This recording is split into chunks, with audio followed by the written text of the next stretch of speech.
Hi guys, welcome back to the Curl Factory. It's Raquel. Today's Let's Talk is going to be on you went natural and you hate it. And I'm just going to be talking about some possible reasons as to why you're not enjoying your natural hair journey. And as you guys know, I am natural. I am still on the journey. I don't think you ever arrive, because with every passing year, with every passing length goal, with every passing hair goal, you kind of change, you switch things up. I added color to my hair a few years ago. I haven't topped up my color in over a year, almost 2 years. It's coming out. I cut a fringe. I had a goal for waist length. Playing around with volume. There's always something fun to do, so it's really a journey. Or at least I don't think I'll ever arrive on my journey. There's so much information to learn. Let me start off with some reasons that can be making your journey quite difficult and a reason why you hate it. And one of the first things that I want to say is expectation versus reality. And a lot of women, their expectations are just not real. Think about it like this.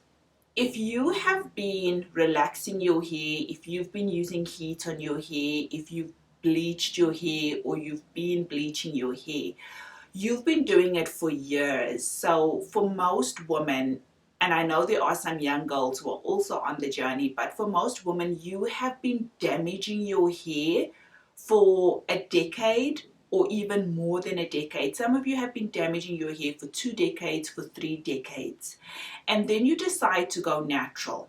And when you decide that most women are not going to go in and do the big chop immediately and be natural, so your journey starts off with you trying to find out about products and you transitioning, but you don't really know you're transitioning. So most ladies are at that particular point, and you start researching, you go to the shops because it's all about products. Not for me personally, but for most women it's about products. You go and you buy it and then you wash your hair, and this makes me smile. I'll see women, and I know some of you watching have done this. You'll wash your hair and you think the curls are going to come back. You feel like you went to the shop, you bought all the right products, and therefore your curls need to come back on the first wash. So you wash your hair, your curls aren't there, and then you're like, what's going on? Or you'll get some women who, after a month, and then their curls are not back, and then they're like, what's going on? I bought all of these products, where are my curls? So I'm just here to say, you've damaged your hair for decades and you want healthy hair in a month. You've destroyed your curls for decades and you want your curls back in a month. It's not going to happen, and it doesn't happen like that. And when people inbox me all the time, and I'm always honest. I'll give you the shortest possible answer, and it's always, you've got to cut the damaged hair off. So when you're starting your journey, just remember the damaged hair has to be cut off. And I've seen quite a few people posting, they'll post a picture of their curls that are a little bit damaged, and then after 2 or 3 months their curls are looking a bit better.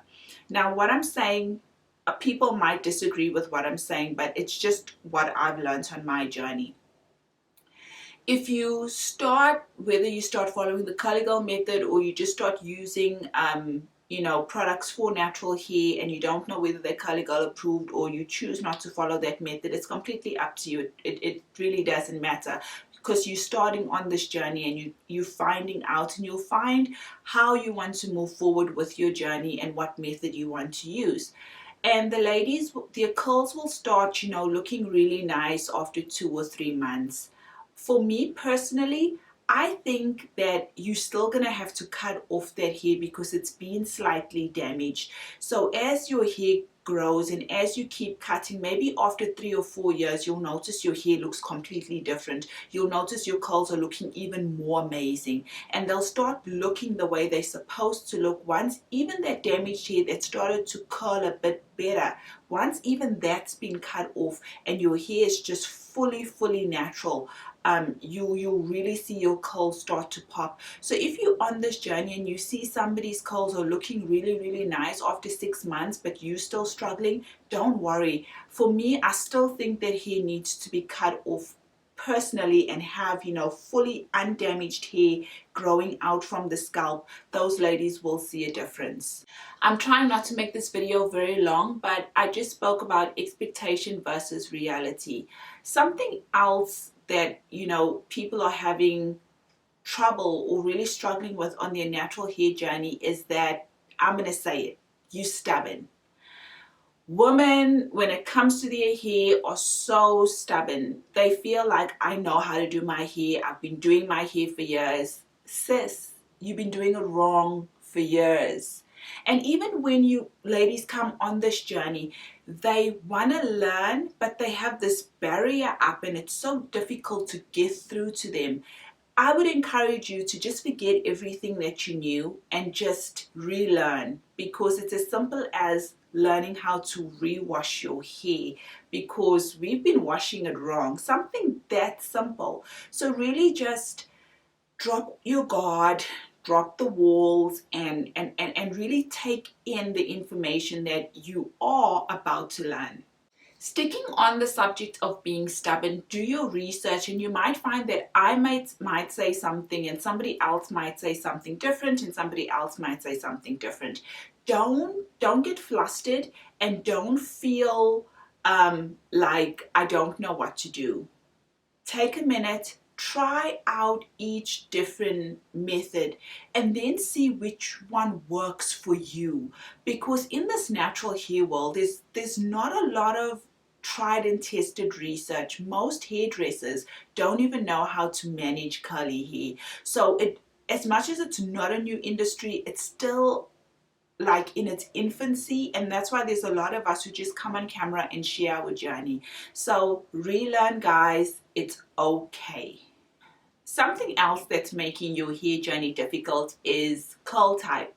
Something I don't talk about on my channel because it's really something that doesn't bother me that much, is people are low-key, or I should rather say high-key, obsessed with a particular curl type, and somehow you've managed to get yourself to believe that you're going to have a curl type that God didn't give you, a curl type that's not going to grow out of your head. So for some people, they might be expecting a nice loose curl. Some people might be expecting a nice tight curl, and somebody might be expecting something in between. And then what grows out of your head isn't that. And then you get people saying, oh, if I relax my hair, then I'll loosen my curl pattern. No. Stop obsessing about curl type. I shared a while ago YouTubers that helped me on my journey. 2 out of 3 of them did not have my curl type at all, but I was learning so much from them, and I found the beauty. I find the beauty in everybody's hair. That's the reason why curl type for me is like, okay, that's your curl type, cool. But I know it's important, don't get me wrong, I'm just giving from my personal opinion. And what I'm trying to say with curl type is, don't be disappointed. Don't want a certain curl type. Just let your hair grow. Let your hair grow. Take care of it. Healthy hair flourishes. Healthy hair shines. And I'm just going to touch on something in the hair community. We all kind of think a certain curl type is better. Whatever your curl type is, you might think another one is better. And this is something that I've noticed, and I just want to talk about discrimination a little bit. So for argument's sake, I hope this comes across nicely on camera. We'll see somebody with, I don't even like saying this, let's say straight hair, because I'm somebody who really doesn't discriminate against curl types, patterns, hair, all of that. But what I'm trying to say is, you can desire a certain type of hair, but I'm somebody who will look at that and say, but that person's hair is not healthy. That person's hair is damaged. And I think as you're on your journey, you'll really begin to see what healthy hair looks like. And that's why I appreciate every single curl type and pattern, because when it's healthy, it flourishes, it looks the bomb. I'll share with you, I love an afro. I love women who have an afro because I know they take care of it. And when it's healthy, it's like heads literally turn. When type 2 hair is healthy and their curls are there, it's amazing. Type 3 hair, when your curls are nice and tight, it's just awesome. I love healthy hair, and I think that if you take the approach of just wanting healthy hair and loving healthy hair, it will help to make your journey so much easier than, you know, looking at other people and wanting something that God didn't give you. So just kind of embrace it and take the stance of healthy hair is awesome.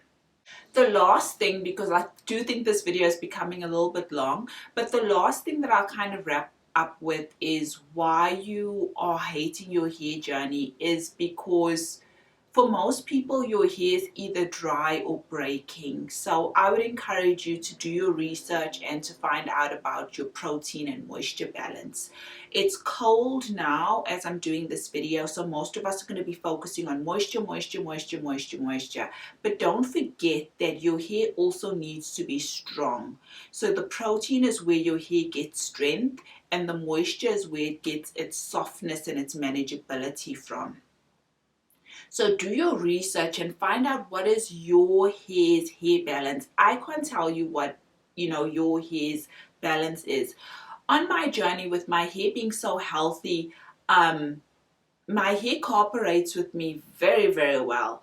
I can not do a protein treatment for months and my hair is fine. I can be putting in moisture, but when I feel like my curls are looking a little bit dull, I'll do a protein treatment. Boom, my curls are popping. But I like to try and at least do a protein treatment once a month. But in all honesty, sometimes 2 months goes by, 3 months goes by, and I haven't done a protein treatment. What will happen is your hair will tell you, your hair might start looking very limp. When it's limp and it has no strength, it can also break. If you have protein overload, your hair can also be dry, brittle, and it can also break. So overload of moisture, your hair can break. Overload of protein, your hair can break as well. So you need to find that balance for you. It might be a protein treatment once a month. It might be a protein treatment every 2 weeks. I don't know. You're going to have to figure that out. So when your hair is dry, knotty, and it's not being manageable, that can be a bit of a problem. So find that out, and it will also help you on your journey. To wrap this video up, guys, I hope you really can relate to some of the things. I want to encourage you on your hair journey. Whatever problems you're having, I guarantee you every single natural has problems, and every single one of us are on a journey. Absolutely. Stay strong, stick to your journey, do your own research, find out, pay attention to your hair. Don't run to a product. Don't run to a product and think that a product is going to fix things. There are certain areas or hair issues you might have that a product can fix, and there are lots and lots of other areas that a product isn't going to fix. You might be detangling your hair wrong. That has nothing to do with the product. You might just not understand protein and moisture. Yes, the products will aid in it, but it's having the knowledge first in order to then go out to buy the product that can help. A nighttime routine, little things like that, that how to just keeping your hands out of your hair. I barely touch my hair. People always say to me, like, it must be hard to keep your hands out of your hair. I only touch my hair in the morning when I'm obviously going to refresh my hair, at night when I'm tying it up to go to sleep, and then wash day. Other than that, or during the day, my hands are never ever in my hair. So just little things like that. So do your research, and I promise you it gets better. Just look at all the women embracing their natural hair. That will tell you that this journey absolutely does get better. Hang in there, don't give up, and you'll see me again in another video. Bye.